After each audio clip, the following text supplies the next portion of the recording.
It wouldn't take a lot for Batman to actually outsmart Hawkeye. While Clint Barton is far from being dumb, he doesn't quite have the talent Bruce Wayne has. The billionaire vigilante is not called the greatest detective for no reason, but to be honest, Batman wouldn't really have to outsmart Hawkeye to beat him in battle. The Caped Crusader has been overpowering his DC Comics equivalent Green Arrow over and over again. Batman has caught all of his arrows mid-air and even broken them in half while doing this. He's also cut a few of them simultaneously with his gauntlet fins, so chances are the same would apply if he was fighting against Hawkeye. The trick to defeat Hawkeye is to get close to him. While throwing a few batarangs might get the archer distracted, Batman could easily find a way to make one of those explode upon impact, making Hawkeye lose his balance and fall. Batman just has to sling his way over there and show off his amazing martial arts skills. Sam Wilson, or the new Captain America, Thank you. has come a long way since his Falcon days, but while he's quite a skilled pilot, he's still just a regular human being. While he is one to handle crises with calm and a leveled head, he never really had the chance to show any great tactical talent. I knew it, Falcon. Yes! Or at least nothing in the likes of what Bruce Wayne or even Helmut Zemo would achieve. Wilson might just be too good of a guy to manipulate people. And without super soldier powers, that might actually cost him his life down the road in the MCU. The trick to defeat him would simply be for Batman to ride his Batplane and throw as much firepower as his vehicle could muster, blowing away Wilson's Exo-7 wings and most probably taking him with them to the grave. I feel like Black Widow never got the praise she deserved. Could Batman outsmart Black Widow? Could he win in a mind game against the woman who tricked Loki, the god of mischief himself? That is quite the tricky one. I think if both were to play that game, it would really be a tight race. But Batman, being the overprepared man he is, he would probably have thought of 1,000 different ways to bring her down before the fight even happened.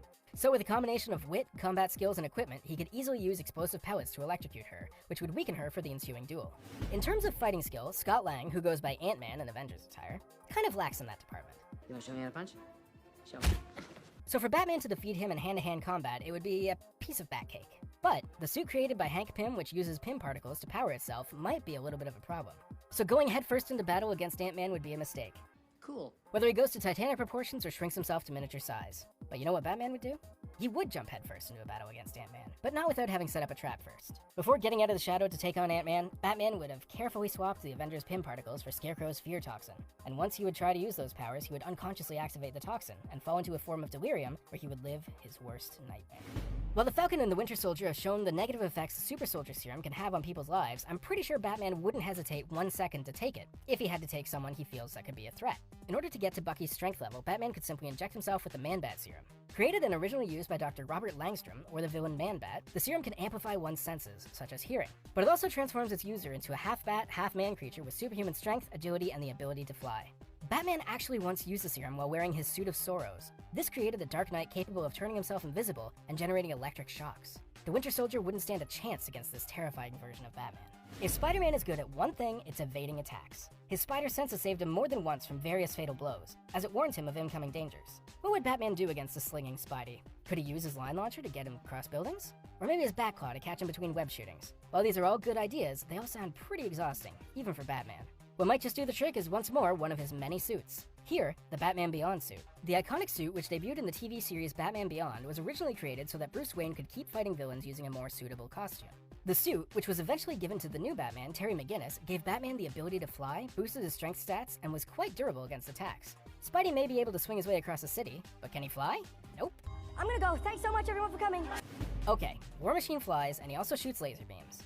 But you know who also shoots laser beams? Batman does. In the miniseries Kingdom Come, creators Mark Waid and Alex Ross present an older Batman who surrounds himself with an amazing team of Bat Knights who make sure the law is upheld throughout Gotham City. In order to stand a chance against villains, Batman designed himself a metallic suit capable of soaring through the sky and equipped with twin-mounted lasers. This, combined with a remote-controlled Batmobile and Batcopter capable of shooting missiles, gives him a fair chance in defeating James Rhodes up in the night sky.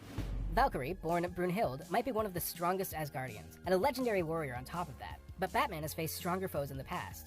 If it wasn't for Martha, Bruce might have just stabbed Superman with that kryptonite spear towards the end of Batman vs. Superman: Dawn of Justice. And unless Valkyrie's mother is also called Martha, Batman might just stand a chance in defeating her. Of course, he would have to wear the same suit he wore against Superman, which is inspired by Frank Miller's The Dark Knight Returns, and perhaps set the stage like he did against Superman.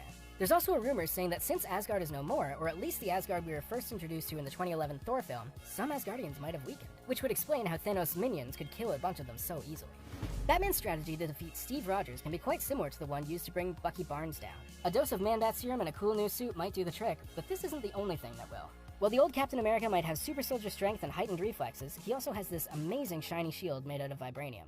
since it acts both as an offensive weapon and as a defensive shield, the thing needs to be taken away first and foremost. Let's just say Spider-Man and Iron Man had taken the right approach when stealing Cap's shield in Civil War. Taking away Roger's main source of defense, Batman has everything in his arsenal to take him down.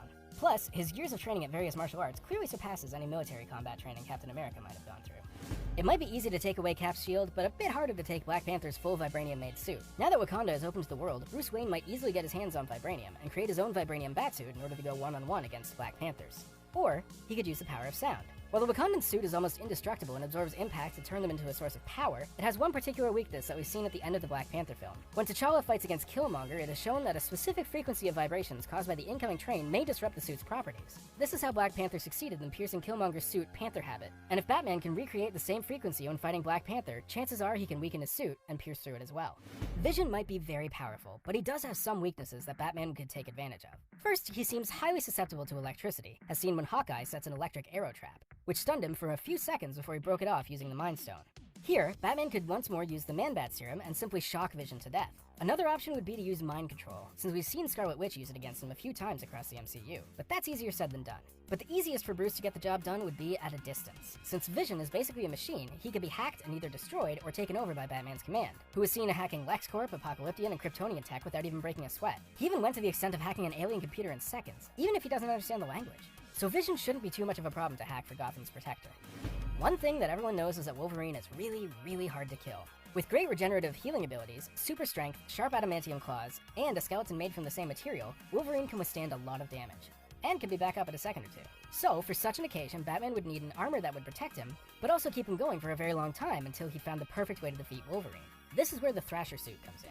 The heavy-looking armor has been designed for long excursions and survival. It can protect Bruce from freezing temperatures and produce oxygen to make sure he survives for at least a few weeks. It can also emit electromagnetic pulses, shoot electrostatic needles, and also cryogenic batarangs. So with a little patience and maybe an upgraded adamantium-made Thrasher suit, Batman could definitely beat the impulsive Wolverine. In many ways, Tony Stark has a lot in common with Bruce Wayne. He's rich, in the public eye, loves to play the superhero, a lot of cool tech to fight crime. But what Bruce has that Tony doesn't is a secret identity. Bruce is extremely cautious about basically every single detail of his life. Carefully showing another persona to the world, he keeps his true identity safe from anyone he might have pissed off. While Tony revealed willingly who he was to the world, and even invited his enemies to come find him in his Malibu mansion, which they did and completely destroyed, Batman would go after Tony, not after Iron Man. By first bringing down his empire, and money, just like he used corporate takeover tactics to take down LexCorp, he would do the same with Stark Industries. This would take away a lot of resources Tony has, well, not all, but enough for Batman to be able to find a way to get into Tony's system, hack his suits, and auto-destruct them. You're gonna have to take this into the shop. Who's speaking? It's your conscience. Magic is a tricky thing to beat, and we haven't seen the full extent of what it can do yet in the MCU. While Phase 4 aims to focus on magic wielders, giving a lot of responsibility to Doctor Strange, he might be one character really hard to defeat for Batman. The man is a genius and a sorcerer, so close combat tactics might not be useful against him. What Batman can do, however, is use the power rings like he did in the Elseworld series. Batman has been empowered by the Green Lantern ring, the Black Power ring, the Yellow Power ring, and even the White Power ring. Combine Batman's abilities, intellect, tech, and Green Lantern's powers like energy construct creation, flight, Superman strength, and interstellar travel, and he could just bring the magic wielder down to his knees. A fight between Batman and Rocket Raccoon would be a battle of who engineers the best tech. Wait a second, it's me! Yeah! For some reason, I imagine the two strangely getting along. They're both broody, easily annoyed, and kinda moody. With Rocket being a genetically enhanced animal who has enhanced intelligence, I'm not quite sure who would outsmart who in this situation. Sure, Batman would probably find a contingency plan in case Rocket goes insane and becomes evil, which, to be honest, wouldn't surprise me. But wouldn't it be great to see those two minds create a suit or some kind of weapon together? I can just picture a Bat Raccoon with an amazing Batsuit now. Thor might be one of the most powerful characters in the MCU right now, but he's far from being the most intelligent. You can't have everything. Okay. Are you crying? So if Batman wants to defeat the God of Thunder, he'll have to collect a few things and wear something very durable. First, he'll need to suit up in the Hellbat armor, one of the most powerful Batsuits he owns in his collection. The suit was created by Superman and forged in the heart of the sun. It allows Batman to face the largest of threats like Doomsday, and gives him the ability to run like the Flash, fly like Superman, emit energy blasts Iron Man style, while giving him the super soldier combo of superhuman strength and durability. If Batman could wear that armor and get himself a Midgard serpent tooth and forge it as a weapon, then he could take the Asgardian down. Batman could also be worthy to wield Mjolnir. Captain America, Vision, and that coat hanger were, so why not Bruce Wayne? Okoye, who will be getting her own Disney Plus series, might not have all the powers of some of the MCU heroes I've mentioned in this video so far. But, being the general of the Dora Milaje, she's one of the best fighters in the MCU. Unmatched in spear wielding, Okoye doesn't even need to look at her enemy to bring them down. While Batman could use some of his fancy suits to defeat her, that wouldn't be a fair game. So Bruce, being an avid learner, he could find a way to get her to teach him the way of the spear in order to add more knowledge to his already impressive fighting skills. And if the time comes he has to take her on, then he'll be ready. Let's face it, his spear wielding was not that impressive in Batman vs. Superman. Wanda has just recently unlocked formidable power by becoming the Scarlet Witch in the TV series WandaVision.